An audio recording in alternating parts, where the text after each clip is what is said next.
নতুনদের উদ্দেশ্যে আমার একটাই কথা বলা যে বিসিএস এর জার্নিটা হচ্ছে অনেক লং একটা জার্নি, যে দেখা গেছে যে একটা বিসিএস শেষ হইতে মোটামুটি 3 বছর সময় লাগে। সো বিসিএস এর আসতে গেলে ফার্স্টে হচ্ছে মাইন্ডসেট থাকতে হবে, যে একটা প্রপার মাইন্ডসেট যে আমি এনি হাউ আমার শেষ পর্যন্ত আমি এটা দেখে ছাড়বো যে আমার মানে শেষ বিসিএস পর্যন্ত আমি দিব। অনেকে দেখা গেছে ফার্স্ট বিসিএসে হয়, অনেকে সেকেন্ড হয়, অনেক ম্যাক্সিমাম আমার সাথে অনেক কলিগ আছে যে 4বার 5বার দিয়ে ক্যাডার হওয়া। সো মানে মাইন্ডসেট ঠিক করতে হবে যে আমি আমার মানে এটা শেষ দেখে ছাড়বো।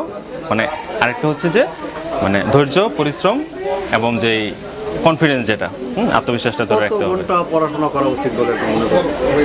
এটা আসলে ম্যান টু ম্যান ভেরি করে।